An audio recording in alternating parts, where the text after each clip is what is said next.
This channel does not promote any violence, harmful, or illegal activities. All content provided by this channel is made for an educational purpose only.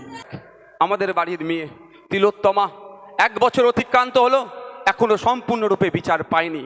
আমি on camera বলছি, বিভিন্ন স্তরের মিডিয়ারা আছেন, এখানে পুলিশের লোক আছেন, এখানকার বক্তব্য ঘুরতে ঘুরতে কালীঘাটে পৌঁছাবে সেটা আমি ভালো করে জানি। তারপরেও বলছি, বিজেপি আর তৃণমূল মিলে তিলোত্তমার পরিবারকে এখনো বিচার দেয়নি। ওরা মিলে তিলোত্তমার পরিবারকে ওরা যদি চাইতো তাহলে বিচার পেত। আমি একটা ছোট্ট উদাহরণ দেবো, আমি আমার ফিরে বিষয়বস্তুতে আসব। আপনারা জানেন সিবিআই কি বলেছে কোর্টে? যে যেদিনকে তিলোত্তমাকে খুন করেছিল, এটা মাথায় রাখবেন। অনেকে বলছে ধর্ষণ করে খুন, আমি আপনাদের বলছি খুন করে ধর্ষণ, কথাটা উল্টো লাগতে পারে। স্বাভাবিকভাবে যদি একটা ডেড বডি কোথাও পাওয়া যায়, ডেড বডি উদ্ধার হলে কি হয়, কেন খুন করেছে এটা হয় না, প্রশ্ন হয় না?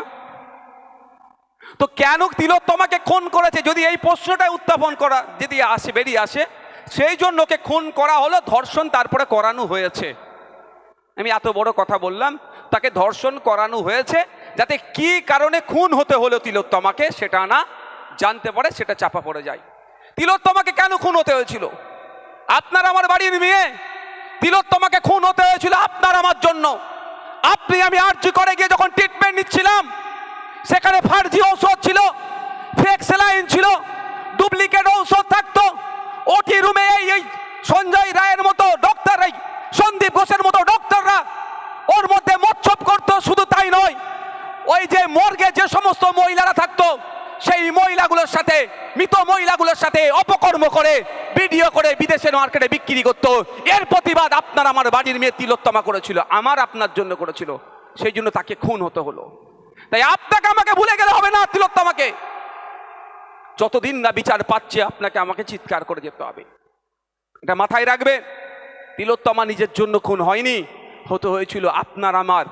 যে হসপিটালে পরিষেবা পাওয়া দরকার সেটা পাচ্ছিলাম না, এর বিরোধিতা করেছিল। এখানতে যে অস্থিগুলো থাকতো, হাড়গোড়গুলো, সেগুলো এরা বিক্রি করে দিত। মানে কি ভয়ঙ্কর দলের লোক এরা, বুঝতে পেরেছেন ভাই? কিছুই এরা ছাড়তো না, এর প্রতিবাদ করেছিল বলে খুন করলো। তারপরে খুনের কারণ যাতে না খুঁজে বার হয়, সেই জন্য এরা চেষ্টা কি করেছিল, ধর্ষণ করিয়েছিল। আমি কেন বিজেপি তৃণমূলকে বিচার পাচ্ছে না সমদায়ী করছি, একটু আপনাদের জেনে রাখা দরকার। সিবিআই যখন কেসটা নিয়েছে, ক্যালকাটা পুলিশ যে তদন্ত করেছে, ওটাকেই তারা মান্যতা দিয়ে কোর্টে সাবমিট করেছে, আর অল্প কিছু তদন্ত করেছে। আমি আর গুটি কয়েক প্রশ্ন থেকে যাচ্ছে ভাই। তিলোত্তমা কি একা ডিউটি করছিল ওই দিনকে? আপনি একটা উত্তর দেবেন ভাই, এটা শুনবেন না চোর ডাকাত শুনবেন? আমার মনে হয় যে মেয়ে আমাদের জন্য খুন হয়েছে, তার কাহিনীটাকে আমাদেরকে জানা দরকার। আমাদের জন্য খুন হয়েছে, এটা মাথায় রাখবেন। নিজের জন্য খুন হয়নি, তার পরিবারের জন্য খুন হয়নি। আপনার আমার বাড়ির মেয়েরা ট্রিটমেন্ট করতে যেত, যখন ওটি রুমে ওই সন্দীপ ঘোষেরা মচ্ছব করত, তার বিরোধিতা করতে যে খুন হয়েছে, এটা মাথায় রাখবেন আপনারা। যাক, আপনার একাকী ডিউটি করছিল সিবিআই, তাহলে কজনকে জিজ্ঞাসাবাদ করেছে?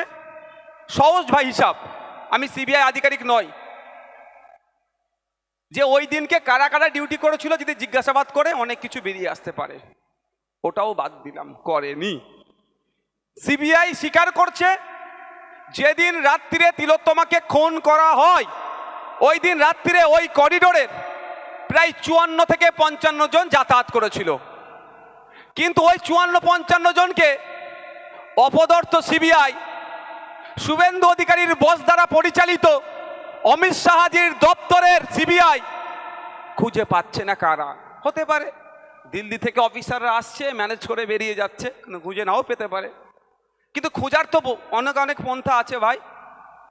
ওই সিসিটিভি ভিডিও ফুটেজ পাবলিক করে দেওয়া দরকার ছিল।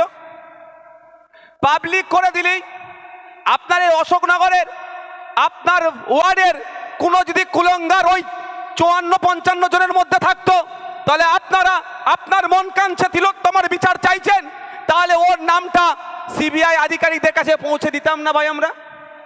আমার ফুরফুরা শরীফের, আমাদের ভাঙড়ের যদি কোনো কুলঙ্গার আমাদের তিলোত্তমাকে খুন করে ওই রাত্রে ওই ষড়যন্ত্রের সাথে যুক্ত আছে, যদি ভাঙড়ের মানুষ দেখতে পেত তাহলে তার নাম ঠিকানা বাবার নাম ঠিকুজি গোষ্ঠী নিয়ে সিবিআইয়ের হাতে তুলে দিত, আর সিবিআই তাদেরকে ধরে জিজ্ঞাসাবাদ করে দুধকে দুধ পানিকে পানি করতো।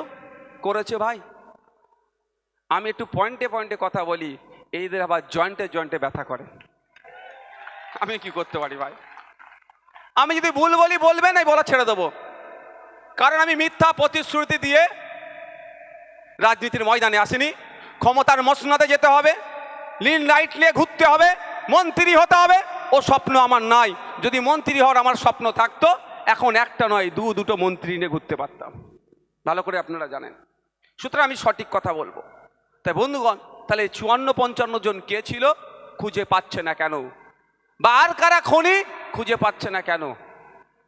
এইটাই তো ব্যাপার।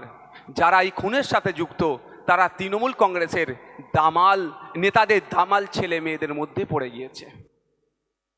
তৃণমূল কংগ্রেসের দামাল ছেলে মেয়েদের মধ্যে পড়ে গিয়েছে। সেই জন্যই জানেন তো আপনারা, দিদি সমস্যায় পড়লেই দাদার দ্বারস্থ হয়, জানেন তো নাকি ভাই?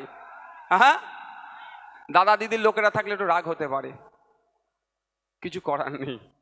আমি যদি ভুল কিছু বলে থাকি, দিদিকে বলবেন এমনি আমার নামে 18খানা মামলা দিয়েছে, আরো 4টে মামলা দিতে, দাদাকে বলবেন 4খানা মামলা দিতে। দিদির দলের তৃণমূল কংগ্রেসের দলের নেতাদের দামাল ছেলে মেয়েরা ধরা পড়বে, সেই জন্যই দাদার দ্বারস্থ হয়েছে। দাদা ঠিক স্তরে স্তর দিয়ে সিবিআইকে